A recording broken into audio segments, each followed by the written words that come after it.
form validation video we were meant to finish in the last video, but we didn't quite get finished. I've written the code for creating the database and entering the data into the database in the last video. Before that, we've done our HTML and Bootstrap markup, done our JavaScript validation for the client side, PHP validation for the server side, and this is just storing our validated data into a database. Just turn that to standard. Hang on. So let me see if I can get this working now. So let's rerun the form. Put in some data, some proper data that will pass the validation. And I've got an error, undefined variable query. Oh, see what I've done here. So a database, I've done that completely wrong.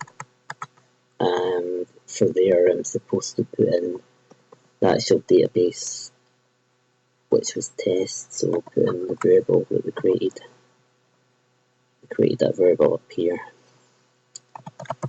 Database, and we'll need to use the connections variable, which was the variable we created here, which is connect. Done that completely wrong. My mistake. Save it. Form. Reload. Email. Let's try it again. So the first time we've done that, if we look at our code, see it's printed out what we told it to print out, confirming to the user what they entered, the name, age, and email. But if we have a look at our code, it runs this query the first time, which says select everything from the table, and it stores that query in the variable result. Then we're saying if the result is empty, i.e. if it can't find the table users, if the table users don't exist yet, create the table.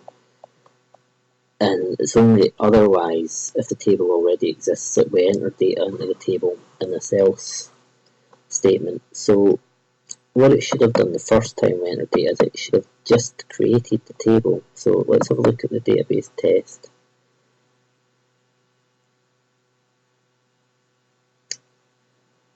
And it hasn't created the table for some reason, so let's quickly check our code.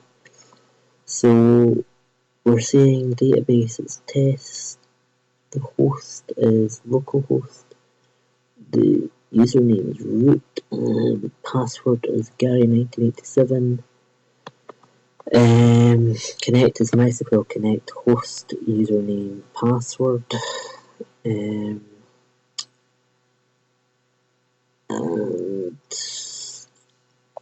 table is users. So if empty result query equals create table, table name. Trying to spot the mistake here.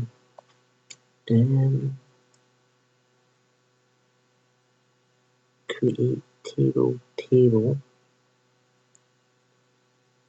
This is set as users. Name is varchar 256. Email is varchar 256. Age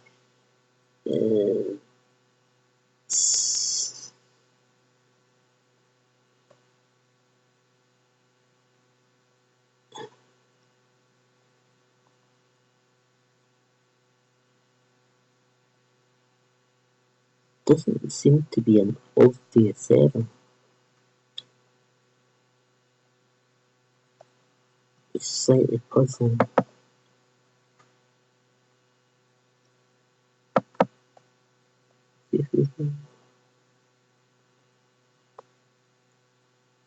Well, it has created the table, and my apologies, it has created it, we just didn't see it.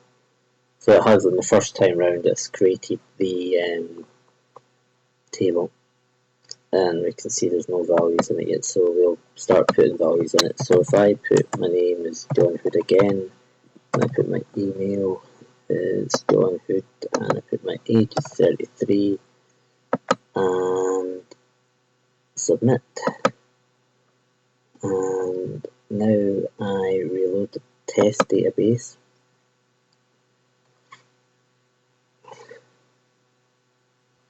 Takes a bit of time, and we can see users has got one row now. So if we go to users,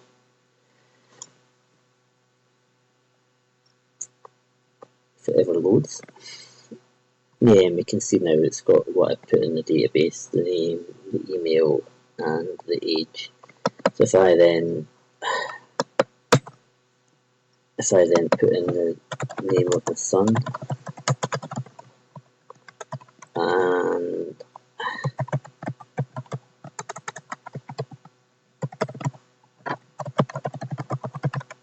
his age is 0, so if I put that in, you must enter an age. Okay,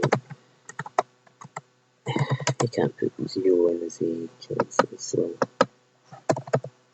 let's put the age as 1. And it's taking its time. Yep, so it's printed out the name that we entered, the age that we entered, and the email that we entered, and it should have put them into our users table. So if we reload that,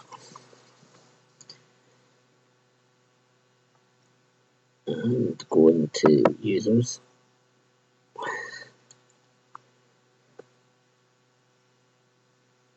very slow. Yep, but we can see that it's got the first name that I entered, the first email I entered, the first age I entered, the second name I entered, the second email I entered, and the second age I entered. Let's just try some more, put my mom's information in.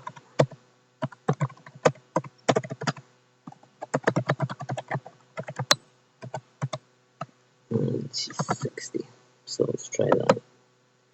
Submit the query. So it's printed out the name, age, and email. Let's just have a look if it's put that in the table. So let's have a quick look. We go back and test.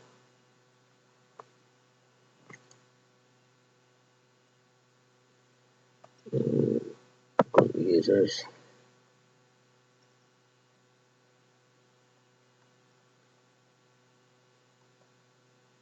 Yeah.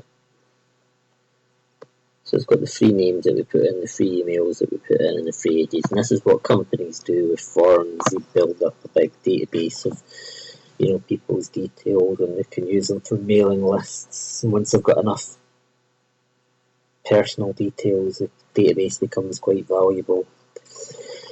Okay, so that ends our form validation tutorial. Sorry, it took 9 videos. It was originally only meant to take 3, but it just sort of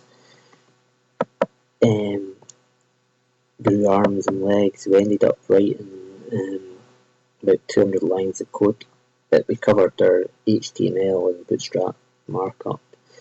We covered our JavaScript client-side validation. We covered our PHP server-side validation, and we covered putting the data into a PHP MyAdmin secure database.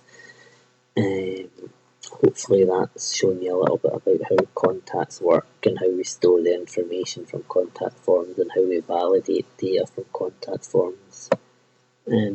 A brief introduction to sort of Bootstrap. Okay, well, thank you for watching.